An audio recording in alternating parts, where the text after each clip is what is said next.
Time for the 49ers Rush Podcast.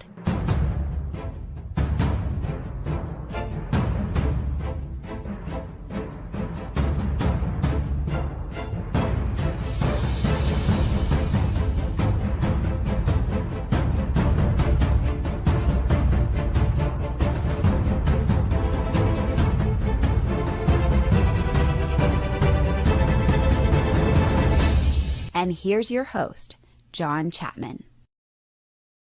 What is going on, faithful? Welcome to the show today, which I'm super pumped about. We're going to continue with our best of series where we're going over our best number 25 and 26 to ever wear the 49ers uniform. We'll start in the episode with that. But one of my closest friends, if you've been around for a while, Dale, he was with Eat Sleep Fantasy. We're close friends. He helped throw our draft party last year with Fred Warner and Elijah Mitchell and all these great things. I mean, he's such a good dude. He reached out to me today with the interesting question this morning. And that was, what would it take for George Kittle to be considered the best tight end ever? And that was literally it. And so he sent over this question. And so I've been diving into it all morning, and it's just been an absolute blast. Going through the top tight ends and all that stuff, I'm going to share some of my findings. So we're going to do a comparative analysis of George Kittle, what he's already accomplished compared to what are considered to be, some of the best tight ends out there, and then reflect on exactly what it would take for him to surpass those. Because I don't even think he's in the conversation currently, but I think this is going to be fun because I love George Kittle. He's absolutely incredible. And I think the faithful loves George Kittle so much. You go to Niners games, which that's what I do, and it's the most represented jersey in the stands currently by a very large portion. Like, it was Jerry Rice for 20 plus years.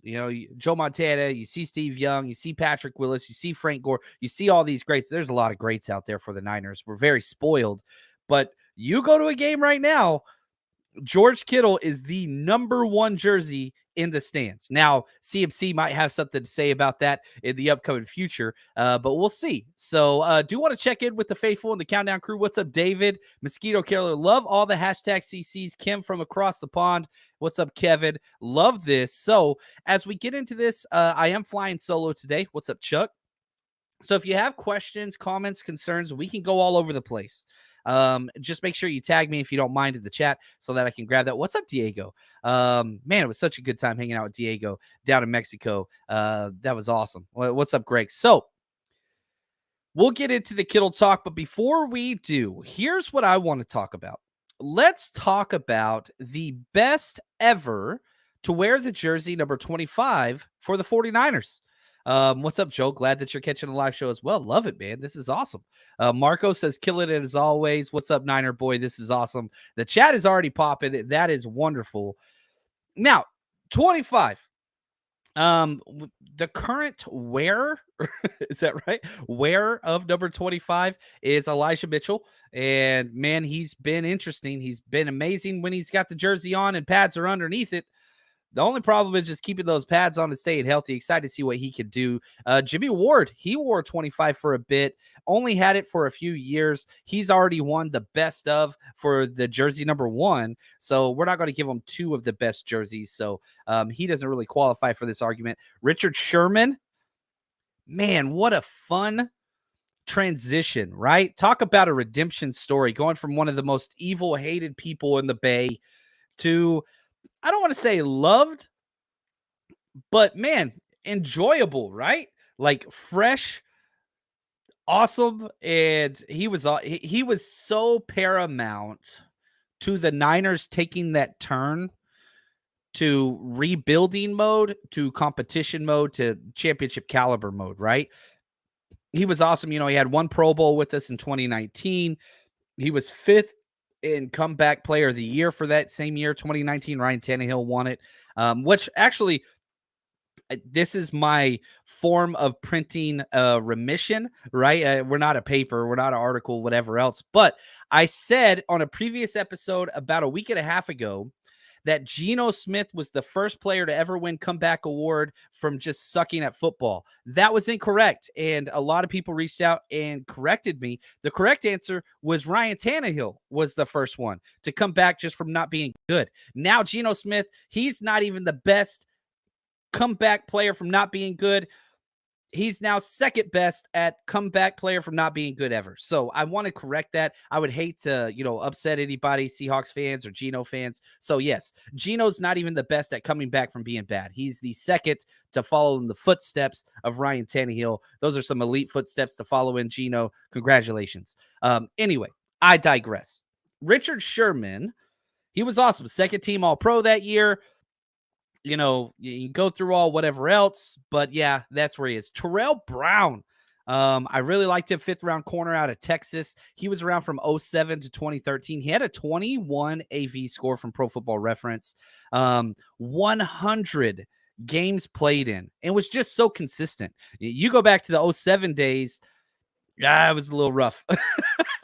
But he was, again, another corner that was around, stayed with the team until they got really good and had some really good teams in those 2010s. Terrell Brown was a piece of that as a starting corner. Dave Baker, defensive back 59 to 61. He played 3 years with the 49ers out of OU. Not going to hold that against him. 22 AV score.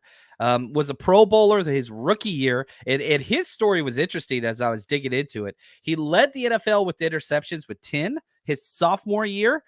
He was an all-pro second team that year, 21 interceptions in 3 years, then just done with football.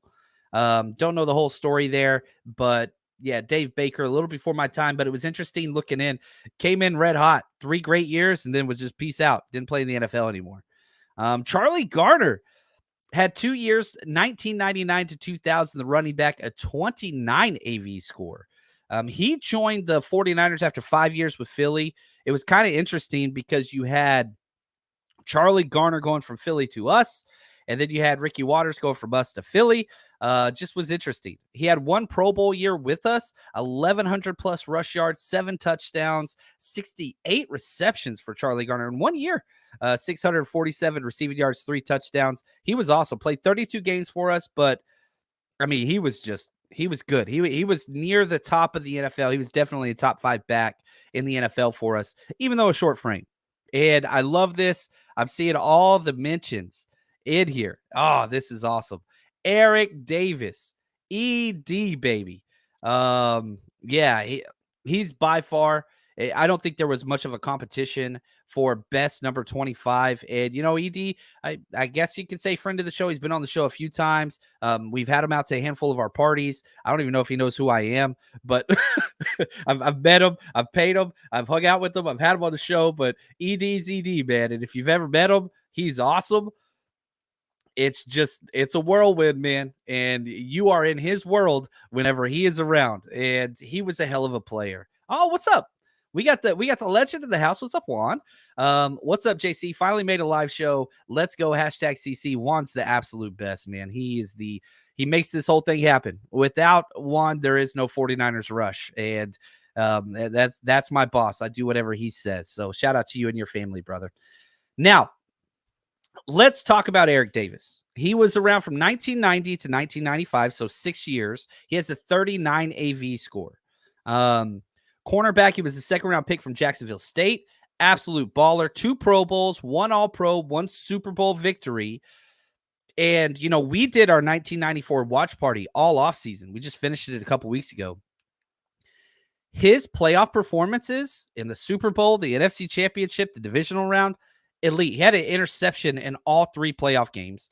But you could argue he was the player of the game in the NFC Championship game 1994 against the Dallas Cowboys. Dude came out on fire. First drive, pick 6. I mean, absolutely awesome. Second drive, I think it was the first play of the second drive, right? 49ers are up 7-0. Come out, they throw a deep breaking in route to Michael Irvin. Boom, strips the ball, fumble, get the ball right back. We go score. We're up 14-0. 7 of the points were at the hands of Eric Davis. And then the next touchdown was because of Eric Davis's turnover. And he had an interception later, but it was overturned by a penalty. I think it was on the D line. Absolutely incredible game. You look at the 94 NFC Championship game, 8 tackles, pick 6, forced fumble, and had another interception called back. Dude was just a baller. 6 career playoff interceptions. Dude, I love it, man. So Eric Davis, he is our champion of our best of series. The best number 25 to ever wear that. Yeah, it's Eric Davis. There we go, right there. Marco agrees with me. Indeed, ED should be the best 25. He was. And yeah, Gardner was solid.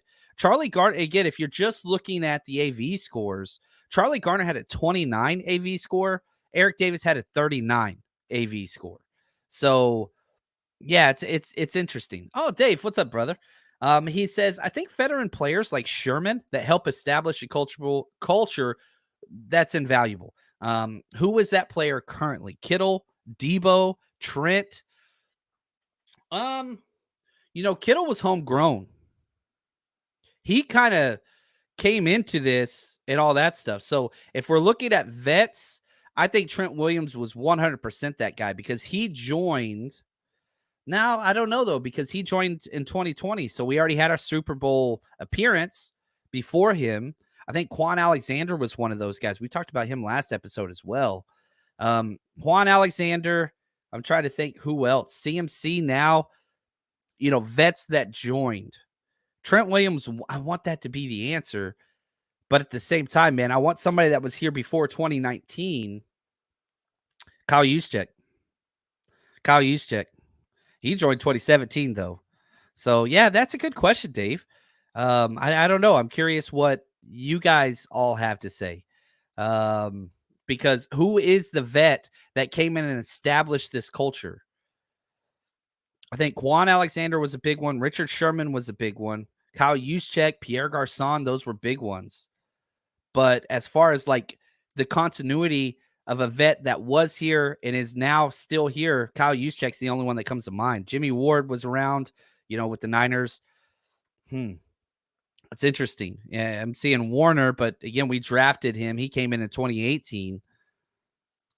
That's a good question. Marco, finishing up the Eric Davis talk. The pick 6 against the Cowboys has been one of the best plays ever for the 49ers. That game was incredible. They were up 21-0 after like 5 minutes. Dave says, I stumped the great John Chapman. I don't think there is an answer that works for this current team. If we're just looking for the 2023 49ers, Trent Williams seems to be the guy. CMC seems to be the guy. If we're looking, 2018, 2019 to now, Kyle Juszczyk's the guy. But he was here from the start. Yeah, Armstead, again, he's been with us the whole time. And, he's kind of the moral compass of the team, right? 3-time Walter Payton nominee. It does so much in all the community, especially Sacramento. But, dude's just the absolute freaking best, man. So, I wanted to start this conversation. Let's transition now. Let's talk about George Kittle. So, let's talk about George Kittle and where he fits with the all-time greats. And I'm sure I'm going to upset some people with some of this stuff because here's the thing about George Kittle. Everything that he does is not quantifiable, right? It doesn't all fit into statistics. And unfortunately, to have these conversations of, again, what will it take for George Kittle to be the best tight end ever? You have to go into statistics. It has to be quantifiable, things that you can measure. And sadly, he's short on those things. But here is Kyle Shanahan talking about the transition of George Kittle from his rookie year to where he is now. And this should put a smile on your face. So here's the head coach, Kyle Shanahan, talking about Kittle and his development with the Niners since his rookie year. Yeah, I do. I mean, it's when he first got here, it was funny because we turned on our film and show cut-ups and stuff, and he had absolutely no swag. His hair didn't show out his helmet. The way he wore his socks, his wristbands, his gloves, 85 just didn't look quite the same. And then you watch him the next year when he's breaking records, and He wears his socks much cooler, his gloves, everything. He's definitely a different swagger.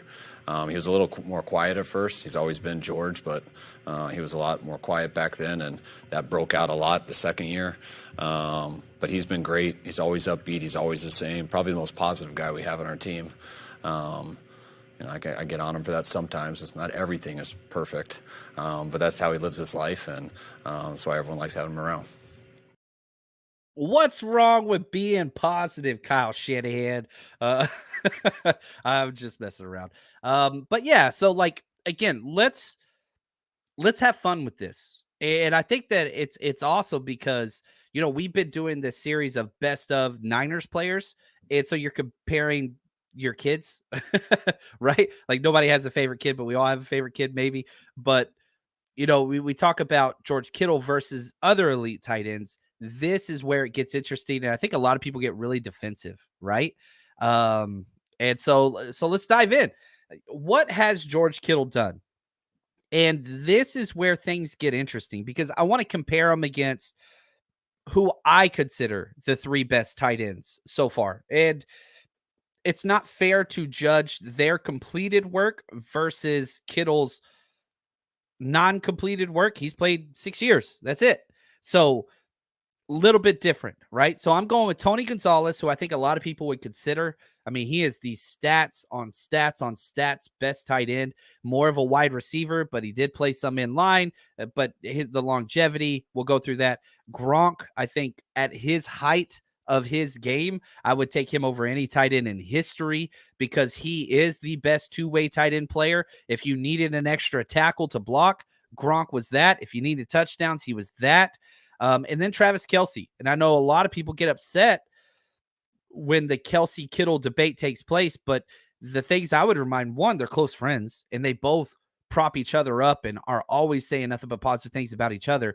Two, very different forms of tight ends for sure, but you have to give Kelce his flowers in the fact that, man, this dude has done it on a 7-year stretch that nobody's ever done in the NFL at the tight end position.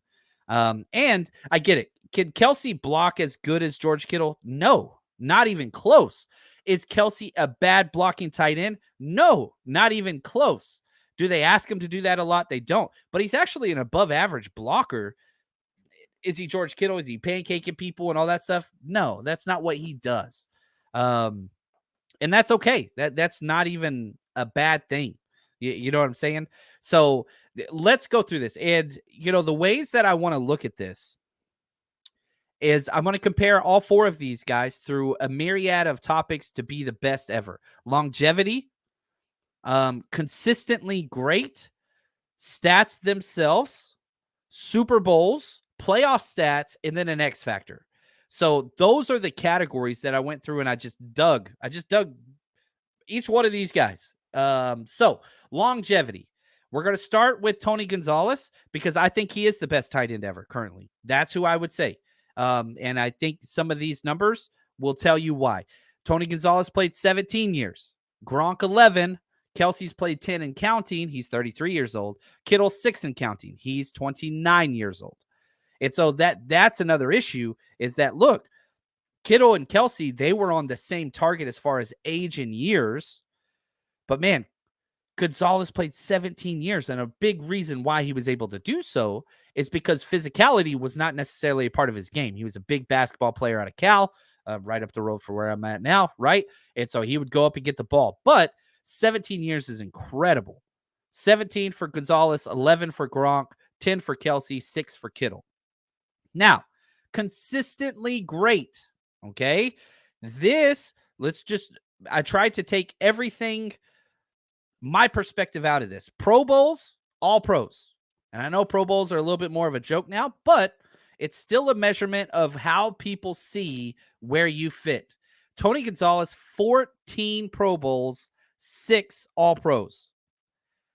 That is crazy, crazy good. 14 Pro Bowls, 6 All Pros. Gronk, 5 Pro Bowls, 4 All Pros. Kelce, 8 Pro Bowls, 4 All Pros. So if we're just looking at consistently great, Kelce's ahead of Gronk there. I don't think anybody disagrees with that because the injuries and the physicality that Gronk had, that plagued his career. Now, Kittle, 4 Pro Bowls, 1 All-Pro. That 1 All-Pro, that's so glaring. And a big reason why is because Kelsey's gotten them. That hurts. I mean, there's only 1 All-Pro tight end. It's not like corner where there's 3 or, wide receivers where there's 3 All-Pros. There's 1 tight end All-Pro every year, and that is difficult. And since George Kittle's been in the league, Gronk's got it once, Kelsey's got it 4 times, and Kittle's got it once. I think that's right. I could be wrong on that. I should go look that up. But the fact of the matter is, Kittle's got 1 All-Pro. That is a problem. Now, he's got All-Pro second team several times over. Now, let's go to stats. And this is another giant red flag in Kittle's career because you can't measure the blocks and the pancakes and the run game and all that stuff. You can't do that. These other guys do not have what Gronk does, but Gonzalez and Kelsey do not. But the stats game, that's where people hang their hat on. So let's start with Gonzalez. Good Lord. 1,325 receptions. That's the 3rd most receptions ever, regardless of any position. 15,000 plus yards. 6th most receiving yards ever, any position. 111 touchdowns. That's the 8th most receiving touchdowns. That's the standard. If you want to be considered for best tight end ever, that's the standard. Gronk is nowhere near that. 621 receptions, less than half of Gonzalez. 9,000 yards, little over half of Gonzalez. 92 touchdowns. That's where he stood out, right? 12th for receiving touchdowns all time. Gronk is. And so he played half the games, but man, was behind by less than 20 touchdowns. Like he was right there. Gronk just scored touchdowns. Now you could say, well, Gronk played with Brady. Sure. But it's pretty damn incredible what he accomplished in the red zone. I mean, that dude just scored touchdowns. Kelsey, 814 receptions, 10,000 yards, more than Gronk. Both those, 69 touchdowns. Nice. He's 34 all-time for receptions. Now we get to Kittle, and this is the problem. Kittle's got 395 receptions, not even half of what Kelsey has. He's got 5,254 yards. Not even half. Actually, just barely over half what Kelsey has. 31 touchdowns. Not even half of what Kelsey has. That's the issue, right? So touchdowns haven't really been the biggest part of Kittle's career. Now, last year, it was his first year ever to have double-digit touchdowns, right? So he had 11. But listen to these touchdown totals per year. 2 his rookie year, 5, 2, 6, 11. If he can put up some more double-digit touchdown years, all right, he can make some headway there. But Kittle's 29. Is he going to play 5 more years at this physicality? At this level? I hope he does. I hope he's around forever. But the issue still pertains. Stats, Kittle is lacking. All pros, Kittle is lacking. He's not even on pace to win in those things. So if Kittle literally duplicated his career, that's 2 all pros and that's 61 touchdowns. You're not touching these other guys from stats. Now, Super Bowls, Gonzalez, the greatest tight end ever, 0 Super Bowls. That's the knock there. Gronk's got 4, Kelsey's got 2, Kittle's got 0. Playoff starts, okay? I think this is important. Gonzalez only played in 7 career playoff games. That's it. 30 receptions, 286 yards, 4 touchdowns in playoffs. Not good. Gronk, 26 games. Good God. 98 receptions, 1,300 yards, 15 touchdowns. Elite. Unbelievable. That's an extra season. That's more than a season. 26 games. Kelsey, 18 games. 133 receptions, 1,500 yards, 16 touchdowns. Kelsey has 16 playoff touchdowns in 18 games. Gronk has 15 and 26. This is one of the areas that I think Kelsey makes up a lot of ground on. I really do. Kittle, 9 games, 25 receptions, 343 yards, 1 touchdown. The narrative doesn't fit there. So if you're looking at stats, you're looking at all pros, you're looking at playoff performances, he's wanting there too. Even if he doubles his numbers, still is missing out there. What Kelsey has done in the playoffs, especially recently, it's pretty damn amazing. And if I could pick a tight end to have, On my team, I'm taking Kittle, but you can't discount what Kelce has done recently. Now, the X factor, and this is like, let's look outside the norm. Gonzalez, elite pass catcher, one of the best ever. 3 decades he was a part of it. Started in 1997, played through the 2000s, played all the way to 2013. 4 years, over 1,000 yards, led the NFL in catches in 2014, had 102 receptions, all-decade team in the 2000s, NFL top 100 all-time team. Yeah, that's pretty impressive. Gronk, blocking and dominant. The Gronk spike, the personality, it matters. Off the field there, this is the X factor, right? Elite postseason, Super Bowls, 4 years over 1,000, just like Tony Gonzalez. Led the NFL in touchdowns with 17 touchdowns in 1 year. Comeback player of the year 2014, all-decade team in the 2010s, NFL 100 all-time team. Kelce, playoff production, personality. He's got all those things. 7 straight all-pro first or second team. That's crazy. 7 straight years over 1,000 yards receiving. That's crazy. All-decade team. He was second team in the 2010s to Gronk. Gronk was number 1. He was number 2. You know, we're sitting here 2023. It's between him and Kittle right now for who's going to be the all-decade team for this, you know, current decade. But I'm telling you right now, it looks like it's Kelce. But if he retires, he's 4 years older, and Kittle keeps playing, Kittle could take that from him. That matters. Being on an all-decade team, people think like, it's, you know, whatever. That matters. And so if Kittle could take that, that would be huge. You know, most receiving yards in a single season for a tight end, which he broke Kittle's record. And then you look at Kittle. What's his X factor? Best blocker out of all these by a mile. Personality. You got the WWE stuff. You got tight end university. That expands the sport. That is huge. Only 2 years over 1,000 yards. He's got a ways to go. You know what I mean? Yeah, let's see here. I want to go through some of the chat. Sorry, I was on a little bit of a roll there. I apologize. Yeah, I like this question from you, Donald. We're going to jump to this later. So I'm starring this. I'm going to come back to this question, just so you know, Donald. Let's see here. Josh, he says, you know, Kelce's got the numbers. There's no doubt about it. Sharp. That is one thing, you know, I didn't include Shannon Sharp, but I probably should have. And so if we look at just, again, you know, one of the things that I really, really like is the AV score, the approximate value that comes across from Pro Football Reference. They do a hell of a job. And so if we're just looking at the rankings of these players, number 1 is Tony Gonzalez with a 195. That's super high. Gronk is number 2, 123. Shannon Sharp is number 3. I don't consider him top 5. Maybe I'm wrong there. You know, he had 3 Super Bowls, 4 All-Pros. Maybe I should. Maybe I'm wrong there, because he was a hell of a blocker, great personality. So maybe I'm wrong there. I'm a huge Shannon Sharp fan. But yeah, Chuck, you're probably right. I probably should have, but I just didn't include him. Antonio Gates is 4th, and then Dave Casper, Travis Kelce, 107. So I took the top 2, which was Gonzalez and Gronk, and then I took Kittle's number 1 competition during his time, which is Kelce. So I don't want anybody to think like I'm sliding Shannon Sharp. That was not the goal here. I think the best 2 tight ends all time are Tony Gonzalez and Rob Gronkowski. I think Kelce, if he keeps playing, has an argument to be in that group. And I think Kittle, I don't know if he can make it.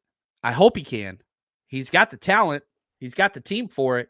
But another thing, too, Gronk was the number 1 on all those teams for the most part, besides when Randy Moss showed up. Tony Gonzalez was the number 1 on almost all of his teams. Travis Kelce's been the number 1 on his team his whole career. Nah, that's not true with Tyreek Hill was there. I take that back. But Kittle was number 1 on our team for 1 year, and that was his second year. I think it was 2018, right? And that's whenever he broke the record for most receptions in a year, that sophomore year, when he had 1,377 receiving yards. Then Debo shows up, 2019, his rookie year. Then Ayuk shows up, 2020. Then CMC show. You see what I'm saying? There was never a point where Gronk Gonzalez or Kelsey were the number 4 guy. Is that Kittle's fault? I don't think so. It's the scheme in which he's been put in.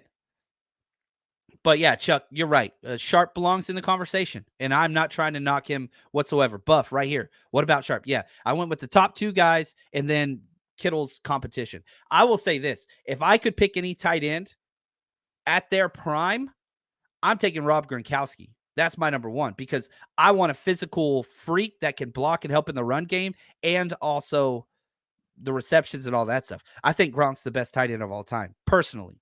That's my own take. There's flaws in that, which, we went through the stats and the longevity and all those things, injuries and how that, and I think that George Kittle is on the Gronk track, which is not a good thing. The physicality, the injuries, the way you run, the way you play, the way you block, and the way you leave it all on the field. Look what happened to Gronk and all those injuries. That seems to be the way Kittle's going. I don't want him to stop playing that way. That's his bread and butter. And so, you look at Kelsey, what's his bread and butter? Man, it's finding space on routes. That's just what he does. And now he's playing with one of the greatest quarterbacks ever. So, that's part of it as well. So, yeah, Bro Montana says, howdy, George Kittle. I love it. Right here, Kelsey has Mahomes every year and developed a shorthand between them. Nobody has been able to stop. I think that's part of it. But if we look at, let's see here. Let's go to Travis Kelce's career because, he came into the league in 2013.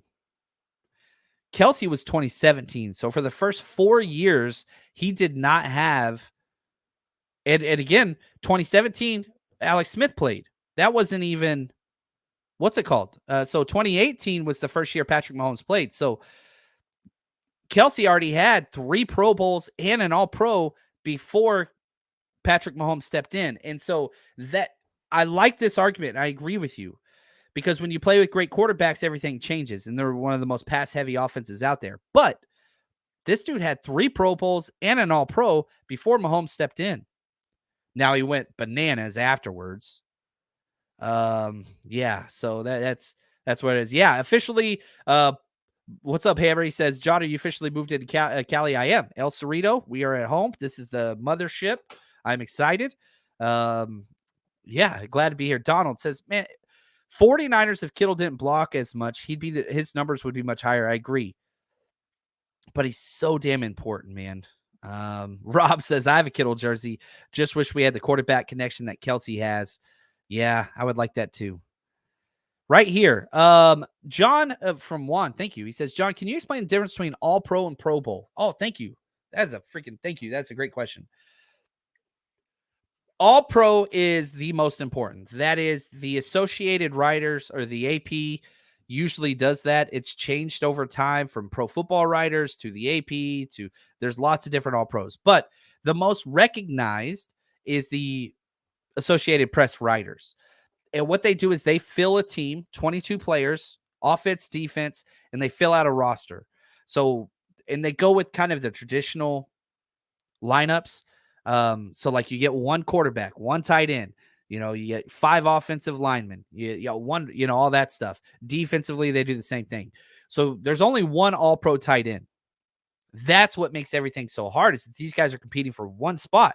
If you're a wide receiver, there's 3. If there's a cornerback, there's 3. If there's linebackers, there's 2, right? Things like that.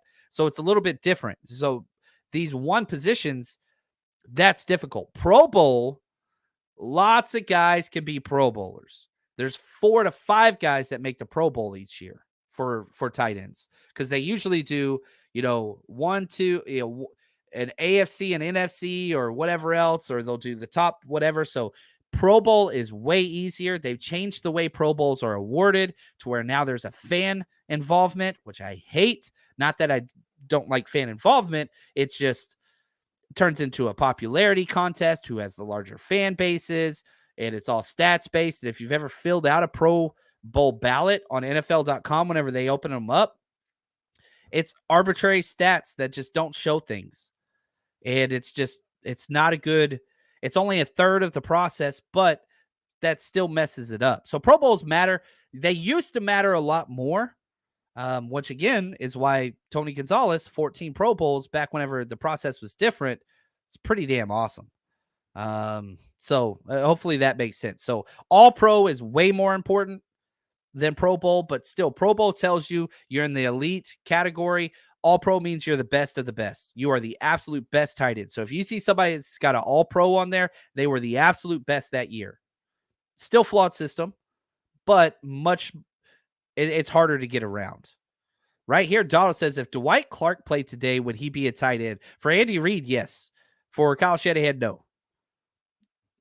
I hope that makes sense. But yeah, Dwight Clark could be a tight end for the 49ers, but he'd be a better fit in an Andy Reid type system. He's much more of a Kelsey type guy. Not that he can't block, but that's not his advantage. His number one skill set was, catching in space, a la the catch, which I freaking love.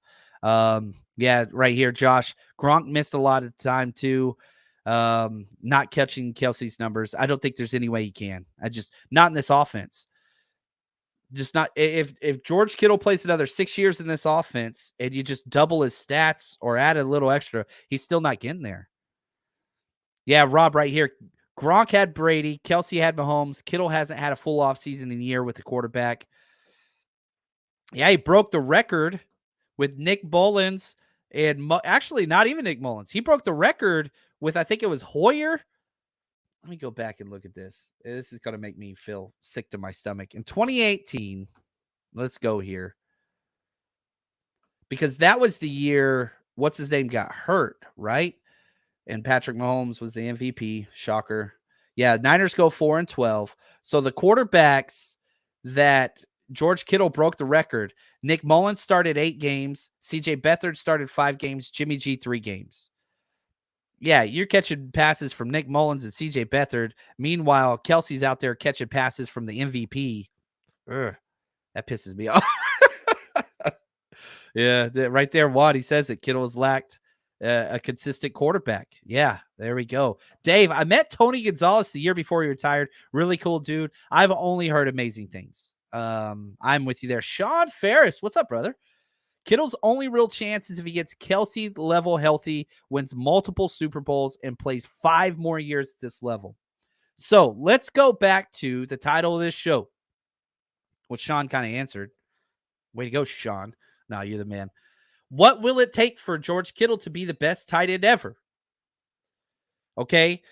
If Gonzalez is the guy and Gronk is number 2. So for me, I go Gonzalez 1, Gronk 2. You've got to win in some categories, okay? Super Bowls. Can he get 4 Super Bowls, Kittle? I don't think so. I wish. Gosh, that would be awesome. So you're not going to beat Gronk in Super Bowls. That ain't it.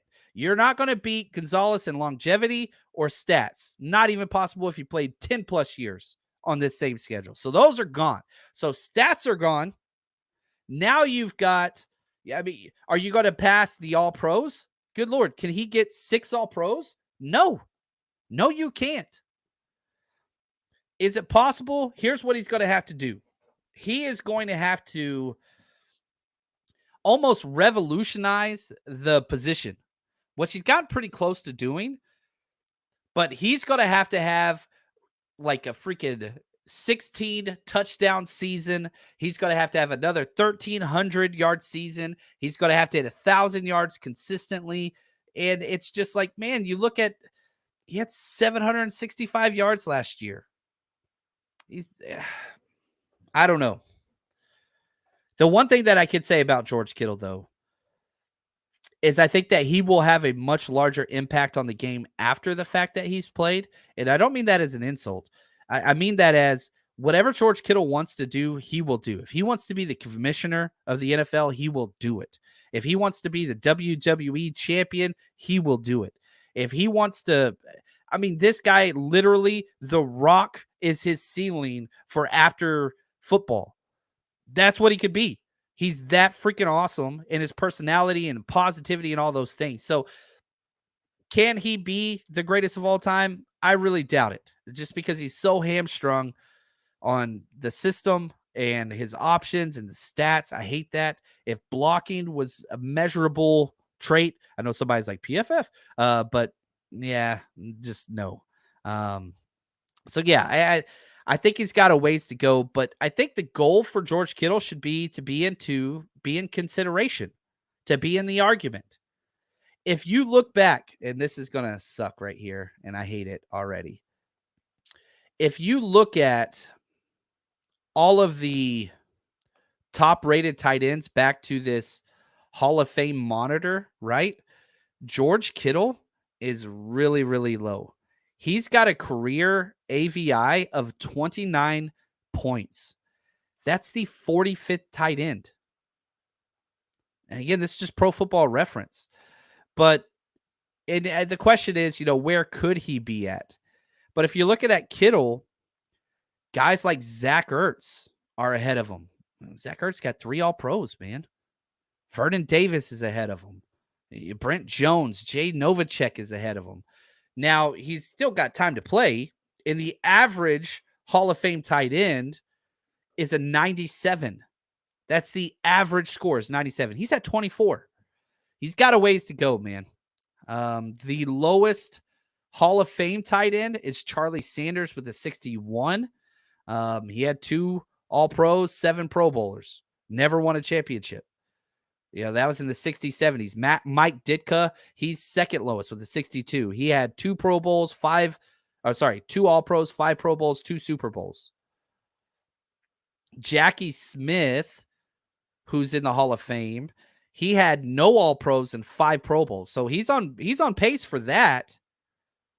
But I don't think that's going to get him there because there's other guys. I'm trying to look. Who has the most Pro Bowls that is not in the Hall of Fame at the tight end position? Jason Witten will be eventually. Antonio Gates will be eventually. Steve Jordan back in the 80s.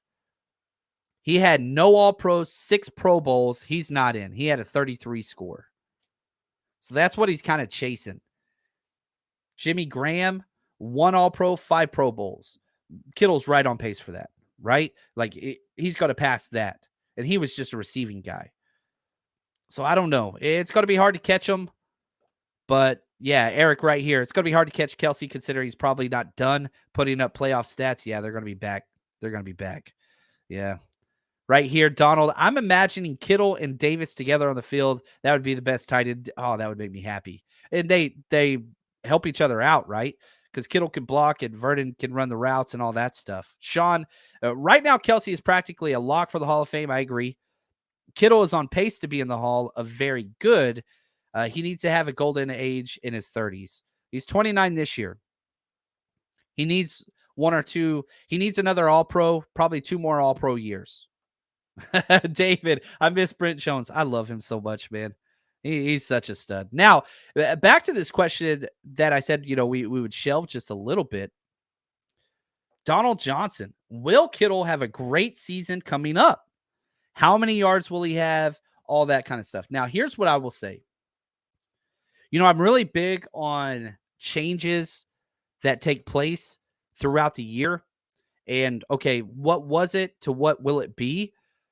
For example, just yesterday, and I've talked about this a lot, when Steve Wilks came in, I said, this is going to help Talanoa Hufanga more than anybody else. And I think that's huge. Then, when we traded for Christian McCaffrey, I said, look, this is going to help George Kittle more than anybody else. And that's exactly what took place. The touchdowns just went off the charts, right? So if we look at what Kittle was able to do at the CMC trade, where's the CMC trade? Boom, right there. Kansas City. Wow. So Kittle was hurt weeks 1 and 2, right? George Kittle had 0 touchdowns until we traded for CMC. 0. So through week 6, 0 touchdowns. You get George, you trade for CMC, Kittle scores 11 touchdowns. And how many games is that? Let's see here. 1, 2, 3, 4, 5, 6, 7, 8, 9, 10, 11. 11 touchdowns in 11 games. I didn't know that was the case. So if you pick up that trajectory, you got a 17 touchdown season in the works. I don't think that's happening. I think that's happened once for a tight end ever. And that was, what's that? Yeah. That was Gronk in 2011. And he led the NFL in touchdowns that year. I remember that fantasy year. So I want double-digit touchdowns over 800 yards. I think that those are kind of the metrics I'm looking for. And somebody's like, man, 800 yards, that's not very much. Well, that's kind of what he's going to get as the fourth or fifth option. Because if you're looking at the Niners' entire MO, CMC's number one. I think Debo's two, maybe Ayuk two, but those are the three. Then you got Kittle. Like Kittle's not getting more targets than either of those three players. It's just not going to happen, and it should not happen. I'm not advocating that he should be higher than that. That's where he should be in the pecking order. But the plays that he does get will be huge. So, yeah, I would say 800 yards, 10 touchdowns, basically what he did last year. Hopefully he can stay healthy. You know, he played 15 games last year, but with the way he plays, that's going to kind of be the way it goes. Yeah. And so, yeah, I don't know. The touchdowns are key. That's what's going to be so important. Look at this. I believe he's going to go to WWE. Yeah, I think so too. You can make the argument about most complete tight end. Yeah, him and Gronk. Shannon Sharp belongs in that one too. If we're talking about complete tight ends, you're taking away Tony Gonzalez. You're taking away Travis Kelce. They're not in those conversations. They're not. And yeah, he's got to win some Super Bowls. Look at this, 807 touchdowns. There you go. Yeah. Oh, Delaney Walker entered the conversation. Thank you, Chuck. I love it. Greg, it says CMC 1,000, Debo 800, Ayuk 12, Kittle 700. I would sign up for that right now. That is 2,000, 2,800, 3,000, 4,700 yards right there. That is a lot of freaking yards. Now, let's see. That's 4,700 yards. How many yards did we have last year? Total yards, we had 6,200 yards. So, yeah, that's going to, some other people are going to have to step up. But, yeah, I'd take that in a heartbeat. I would take that in a heartbeat. It's actually somewhat realistic with Debo, Ayuk, and Kittle. Whew, man, just got to stay healthy. Right here. How many rushing yards will Kittle have? The jumbo sweep, baby. The jumbo jet. Let me pull up George Kittle's rushing stats. So, George Kittle has 11 career rushing attempts in the regular season for 69 yards. I don't think you want any more. I think you want to finish right there at that total. But 69 yards over 6 years. So you're talking about the over-under being at 11 yards. I'm going to go under. He did not get one rushing attempt last year. He did not get one. What about the playoffs? Did he? He did. He got one rushing attempt for 4 yards in the playoffs last year. So there we go. That's awesome. Look at Juan. You're hilarious. Now, something that I am just so thankful and excited about and so looking forward to. Football's close, man. 55 days away from kickoff, and we're going to be there. Tickets are available at 49ersrushroadtrip.com. We have added all of the home games except for the Christmas game. My wife said nope. But the graphic is up. And so every single home game we are going to be at, throwing the best tailgate ever. I am spending a ridiculous amount of money. I got to whisper. My wife might be home still. We are going all out on this tailgate packages. If you haven't joined one before, you got to come out and party with us. And if you want to know what it's like, here you go. Going to 49ers games is awesome. But what's even better than that is going to 49ers games with the faithful, joining the community. And we got you covered. The 49ers Rush Road Trip is going into its 4th year of bringing the faithful together. Night before parties, tailgates the day of. We got you covered. Go get your tickets at 49ersrushroadtrip.com. Oh, I'm so excited to hang out with people. And it's cool because we've kind of built this up. We've been doing it for so long now that people keep coming back and we don't get a lot of negative complaints. And if anybody ever has negative complaints, refunds come in, all that kind of stuff, we'll figure it out. We'll make it happy. But man, I'm pumped. And most importantly, everything is family friendly. Anybody under the age of 18, they get in for free. They get everything. They just have to be with an adult with a ticket, right? So that's the idea. So any event we do, it's about building the community, family style. It's going to be a good time. Now, let's go to and let's wrap this show up with the best number 26 ever to wear the 49ers jersey. This was an interesting one. Had to go way back for this one. Some recent ones, Samuel Womack currently wears number 26, Josh Norman, Tevin Coleman, Jaquiski Tart. He wore 26 for 1 year, then changed. Rod Woodson, the great, only for 1 year. Ray Rhodes had a huge impact. Daryl Pollard, back in 88 to 90, he had a 16 AV score, undrafted free agent from Weber State. He had 2 Super Bowl wins with the Niners, 88 and 89. He played 49 games, which is solid. Tremaine Brock, baby. He had an 18 AV score. He was an undrafted free agent that played 7 years for the 49ers. Awesome. Finished with 80 games played and 11 interceptions. Incredible. What about the old Mark Roman, baby? Yes. 06 to 09, he had a 20 AV score. He joined the Niners at 29 years old at safety, played in 64 games, 226 tackles as a safety in his 4 years with us. He was fun. But I don't think that there's much of a competition here. I don't see the name floating in the chat.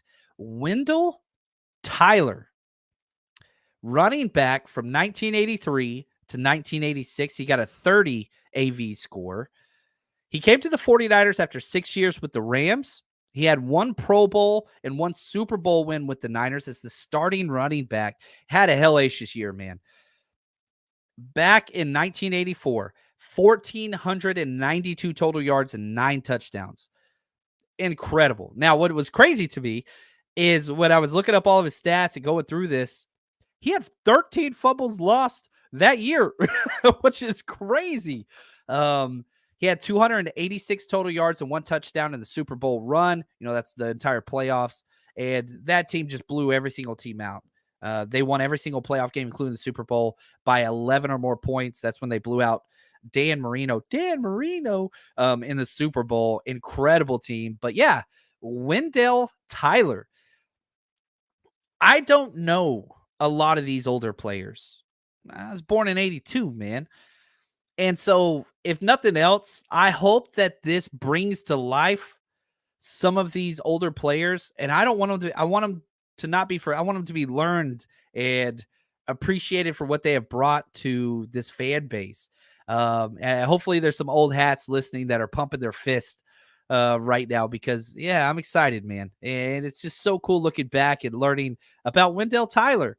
You know what I mean? Like that's awesome. Daryl Pollard. I remember Daryl Pollard though. He was, I started in 89. That's when my fandom started. And yeah, awesome. Just freaking awesome. So let's see here. A couple other comments before we jump out. Oh, look at this. Diego. What's up, man? He says, planning on coming out week 4. Diego's such an awesome guy. Bring that camera. This dude is a professional photographer, man. He crushes it. Gregus. He says, wow, that's the most you've ever done. I think, you know, a big reason why we're able to move up here is we're able to do so many home games now. It was difficult flying up with all my equipment and renting gear and generators and speakers. And now I'm just going to freaking rent a U-Haul trailer every single week. And I'm going to load that thing up with everything I got, which is going to be a lot. And I'll drop the trailer off every single day whenever I come back from the game. So proximity helps out a lot. But every time we throw a party, we get a lot of very good results. And that's awesome. And just bringing people together and meeting people and creating a healthy space for people to enjoy. What do we do here, right? What do I always say? The goal of 49ers Rush: increase the fan experience. That's it. We want people to have a better time being a 49ers fan. And 2, build a positive community, which kind of goes back to number 1. I have fun talking Niners. I can do this crap all day by myself. The chat's amazing. The emails, the Twitter, the Patreon, all these things are great. And I love those things. I started this podcast just because I love football. I had to give up coaching because, you know, the whole family thing with, you know, becoming foster parents and adoptive parents, and I needed to be more involved at home. And this was the outlet that allowed me to do that. I used to sleep in my office on the regular coaching football in Texas. Like, that was just normal. 2 nights a week, I was sleeping on a freaking nurse's cot in my coach's office, and so I could wake up and get more work done. It was crazy. 90-plus hour work weeks all throughout the season. It just wasn't healthy. And so when we got our boys, I needed more time to come home. And who knew, what are we at? Episode number, what is it today? That's not right, is it? 895? Wow. We're going to be hitting episode 900 next week, baby. I got to give something away. That's just what we got to do.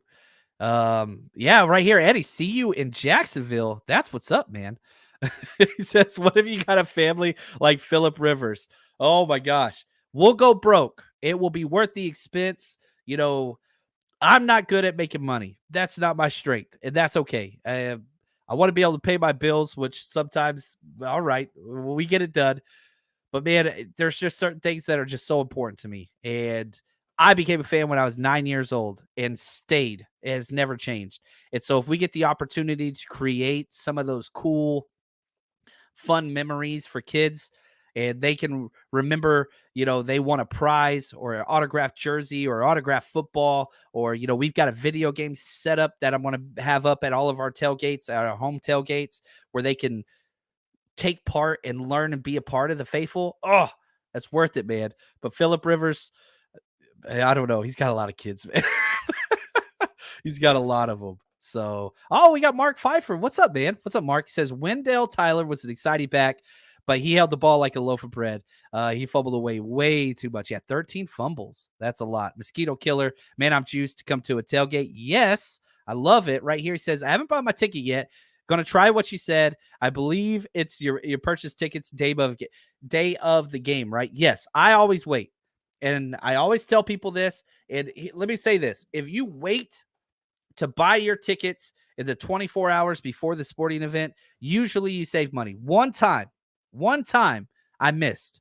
And that was on the 49ers Raiders New Year's Eve. It was the most expensive game of the year for the regular season.